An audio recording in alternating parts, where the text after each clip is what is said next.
Hello guys, welcome and welcome back to my YouTube channel mad of mathematics. आज हम question लेकर आए हैं फिर से ट्रिग्नोमेट्रिक फंक्शन का exercise 3.2 class 11th NCERT text book question number 4। The question says find the values of other 5 trigonometric functions if tan x is equals to minus 5 by 12 and x belongs to second quadrant। Question कहता है कि आपको tan x की value दी हुई है that is negative and that is 5 minus 5 by 12 and we have to find the other 5 trigonometric functions, that is sin x, cos x, sec x, cosec x and cot x if x lies in the second quadrant.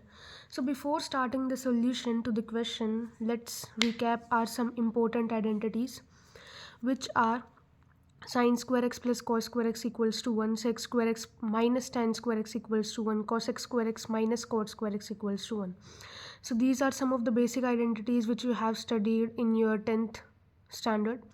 Now coming to the graph, this graph tells us about the sign of the trigonometric function, यानी कि अगर आपका कोई भी trigonometric function किसी quadrant में है तो उसका साइन जो है वो पॉजिटिव होगा या नेगेटिव होगा। उसने बोला है एक्स सेकंड क्वाड्रेंट से बिलोंग करता है, सो दैट मीन्स आपका एक्स इस क्वाड्रेंट में लाई करता है। सो पहले हम देख लेते हैं कौन से क्वाड्रेंट में कौन सा ट्रिग्नोमेट्रिक फंक्शन पॉजिटिव होता है। सो फर्स्ट क्वाड्रेंट में सभी ट्रिग्नोमेट्रिक फंक्शन पॉजिटिव होते हैं। सेकंड क्वाड्रेंट में only sine and the reciprocal of sine that is cosec, ये दो पॉजिटिव होंगे। थर्ड क्वाड्रेंट में टैन एंड टैन का रेसिप्रोकल कोट, ये दो पॉजिटिव होंगे। एंड फोर्थ क्वाड्रेंट में कोस एंड कोस का रेसिप्रोकल सेक, ये दो पॉजिटिव होंगे। सो ये ग्राफ आपको ध्यान में रखना है, इसकी हम एक्रोनिम बोलते हैं ऐड शुगर टू कॉफ़ी। ए से ऑल, एस से साइन, टी से टैन एंड सी से कॉस। ओके, सो शुरू करते हैं अपने क्वेश्चन को। हमें दिया हुआ है tan x की value -5/12। Now we know that cot x is equals to reciprocal of tan x, so we can write it as -5/12, that is -12/5। सो एक हमारा ट्रिग्नोमेट्रिक फंक्शन आ चुका है that is cot x, that is -12/5। अब हम tan x से sec x की value भी निकाल सकते हैं यूजिंग दिस आइडेंटिटी। सो हम इस आइडेंटिटी को लिख लेते हैं यहाँ पे, sec square x minus tan square x equals to 1। Now tan x की वैल्यू तो हमें गिवन है -5/12, so sec square x minus -5/12 whole square is equals to 1।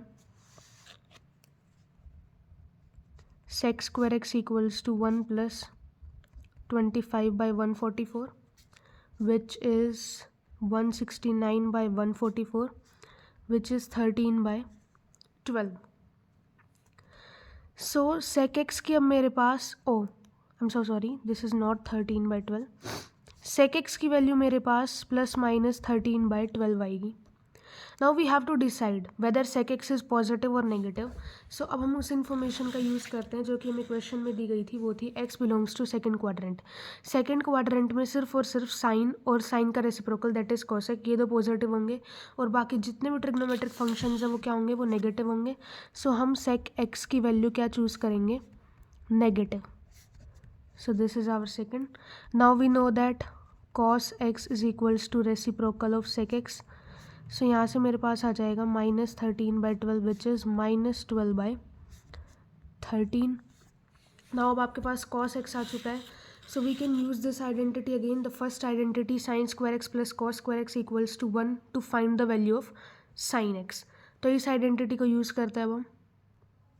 So identity use करते हैं sin square x plus cos square x equals to 1 to find the value of sin x। तो हमने यहाँ पर करा -12/13 whole square, that is again 25/169।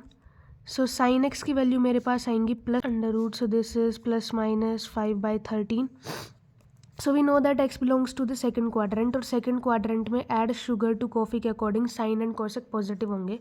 So we take the value positive for sine x. So this is our fifth. Now turning to cosec x, which we know that it is the reciprocal of sin x, so 1/5/13, this is 13/5। now writing all the trigonometric functions, you can see that x belongs to the second quadrant, so आप यहाँ से verify कर सकते हो. This is first quadrant, this is second, this is third and this is fourth. Add sugar to coffee. Okay. So according to this graph, we know that x belongs to the second quadrant. So second quadrant में सिर्फ sin and cosec positive होंगे. So you can see that sin is positive and cosec is also positive. बाकी जितनी भी identities हैं वो सब negative है. सो आप यहाँ से वेरीफाई कर सकते हैं कि जो आपको इन्फॉर्मेशन दी हुई है आपको बस उसी पे ही बेस रहना है एंड आपको सभी ट्रिग्नोमेट्रिक फंक्शंस की वैल्यूज़ आइडेंटिफाई करनी है. So thank you for watching my video. For more such videos, do subscribe to my channel, hit the like button, share it with your friends. So यार take care, पढ़ाई पे ध्यान दो, social media पे ज़्यादा काम ना करो क्योंकि